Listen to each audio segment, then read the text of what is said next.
नमस्कार। Investment, finance और business motivation से रिलेटेड वीडियोस देखने के लिए चैनल को सब्सक्राइब कर दे और हाँ दोस्तों, बेल आइकन दबा दे ताकि आपको मेरी वीडियोस की नोटिफिकेशन मिलती रहे।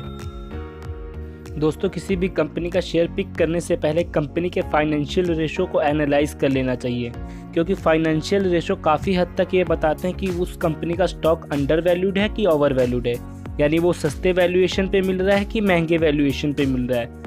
तो दोस्तों, मैं आज एक इम्पोर्टेंट फाइनेंशियल रेशो डिस्कस करूंगा जिसका नाम है पीबी रेशो। यह रेशो इस बात का भी कुछ पता लगाता है कि अगर कोई कंपनी तुरंत दिवालिया हो जाती है तो एक इन्वेस्टर उस शेयर का क्या कीमत चुका रहा है। चलिए मैं आपको ये एक एग्जांपल से समझाता हूँ। मान लो दोस्तों, कोई कंपनी ए है जिसके पास 200 के एसेट्स हैं और 100 रुपए की लायबिलिटीज है। तो बुक वैल्यू क्या कहता है? Assets minus liabilities. तो यहाँ पे हमारा बुक वैल्यू कितना निकल कर आया? 100 रुपया। 200 रुपया माइनस 100 रुपया यानी 100 रुपया। बुक वैल्यू 100 रुपया निकल कर आया। मतलब कंपनी के पास 100 रुपए के एसेट्स हैं जिसे वो बेचकर अपने शेयर होल्डर्स के पैसे पूरे कर सकती है। दोस्तों, कब? जब कंपनी बर्बाद हो जाए। तो दोस्तों, इसी को कहते हैं बुक वैल्यू। तो दोस्तों, अब समझते हैं बुक वैल्यू पर शेयर। बुक वैल्यू पर शेयर का फॉर्मूला क्या होता है? दोस्तों, बुक वैल्यू पर शेयर की बात करूं तो हम इसको टोटल नंबर ऑफ शेयर से, बुक वैल्यू को टोटल नंबर ऑफ शेयर से डिवाइड कर देंगे तो हमारा बुक वैल्यू पर शेयर निकल कर आ जाएगा। दोस्तों, बुक वैल्यू बताता है कि एक शेयर के पीछे शेयर होल्डर्स को कितना मिलेगा जब कोई कंपनी बर्बाद होगी। बुक वैल्यू पर शेयर ये बताता है। तो दोस्तों, इस केस में हमारा बुक वैल्यू पर शेयर क्या निकल कर आया? मान लो जो कंपनी है उसने 20 शेयर इशू किए, तो यहाँ पे हम क्या करेंगे? कंपनी के बुक वैल्यू को टोटल नंबर ऑफ शेयर से डिवाइड कर देंगे तो हमारा बुक वैल्यू पर शेयर निकल कर आ जाएगा। तो यहाँ पर हम 100 रुपए को 20 रुपए से डिवाइड कर देंगे तो हमारा बुक वैल्यू पर शेयर 5 रुपए निकल कर आएगा। यानी शेयर होल्डर को 5 रुपए मिलेंगे एक शेयर के पीछे जब कंपनी बर्बाद होगी। तो दोस्तों, इसी को कहते हैं बुक वैल्यू पर शेयर। चलिए दोस्तों, समझते हैं पीबी रेशो क्या होता है। ये पीबी रेशो का फार्मूला क्या होता है? दोस्तों, अगर हम पीबी रेशो की फॉर्मूले की बात करें तो price of share divided by book value पर शेयर, हमारा पीबी रेशो ऐसे निकल कर आ जाएगा।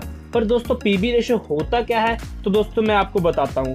दोस्तों, पीबी रेशो बताता है कि कोई शेयर होल्डर कितना गुना पैसा देने के लिए तैयार है या कोई इन्वेस्टर कितना गुना पैसा देने के लिए तैयार है उस एक शेयर के पीछे मिलने वाले पैसे के लिए जब कंपनी बर्बाद होगी। तो दोस्तों, हम इसी को कहते हैं पीबी रेशो।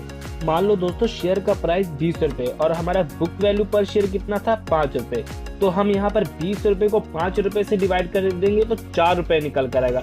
यानी वो इन्वेस्टर या शेयर होल्डर 4 गुना पैसे देने के लिए तैयार है उस एक शेयर के पीछे मिलने वाले पैसे के लिए जब कंपनी बर्बाद होगी। दोस्तों, यहाँ पे 4 रुपए का मतलब है कि आप 4 गुना पैसे देने के लिए तैयार है। 5 रुपए की एसेट्स को कमाने के लिए 4 गुना पैसे देने के लिए तैयार। तो मैं उम्मीद करता हूँ आपको पीबी रेशो समझ में आ गया होगा। दोस्तों, अगर किसी कंपनी का पीबी रेशो कम है तो लोग क्या समझते हैं? वो स्टॉक अंडर वैल्यूड है, यानी वो स्टॉक सस्ते वैल्यूएशन पे मिल रहा है। दोस्तों, वो स्टॉक अंडर वैल्यूड है, इस वजह से उसका पीबी रेशो कम है, ऐसा कुछ नहीं है। उसके पीबी रेशो कम होने की कई वजह हो सकती हैं दोस्तों। हो सकता है उस कंपनी के फंडामेंटल स्ट्रांग ना हो सकता है दोस्तों उस कंपनी के पास एसेट्स बहुत ज्यादा हो, बुक वैल्यू बहुत ज्यादा हो, लेकिन मार्केट उसको सही वैल्यू नहीं दे रहा, यानी शेयर प्राइस सही ना हो। पास्ट परफॉर्मेंस की वजह से मार्केट उसको सही वैल्यू नहीं दे रहा है, इस वजह से उसका पीबी रेशो कम हो सकता है दोस्तों, अगर किसी कंपनी का पीबी रेशो ज्यादा है तो लोग क्या समझते हैं? लोग समझते हैं वो स्टॉक ओवर वैल्यूड है, यानी वो स्टॉक बहुत महंगे वैल्यूएशन पे मिल रहा है। दोस्तों, वो स्टॉक ओवर वैल्यूड है, इस वजह से उसका पीबी रेशो ज्यादा है, ऐसा कुछ नहीं है।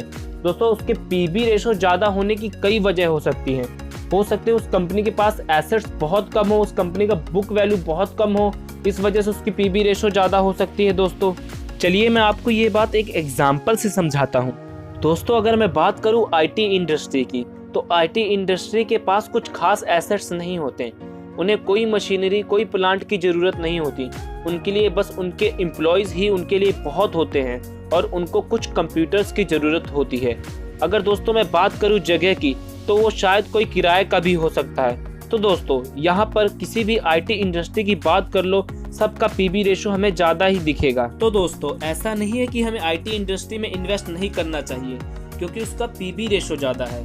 दोस्तों हमें इन्वेस्ट करना चाहिए, बस हमें पता होना चाहिए उसका पीबी रेशो ज़्यादा है तो क्यों ज़्यादा है, उसका पीबी रेशो कम है तो क्यों कम है, हमको ये पता होना चाहिए। दोस्तों अगर हम किसी कंपनी की वैल्यूएशन करना चाहते हैं तो हमें सेम सेक्टर वाली कंपनी को ही कंपैरिजन करना चाहिए, क्योंकि हर कंपनी का एक अपना बिजनेस मॉडल होता है, क्योंकि हर कंपनी का एक अपना काम करने का तरीका होता है, अपनी एक टेक्नोलॉजी होती है। तो दोस्तों इसी के साथ धन्यवाद, वंदे मातरम, जय हिंद, मिलते हैं अपने नेक्स्ट वीडियो में।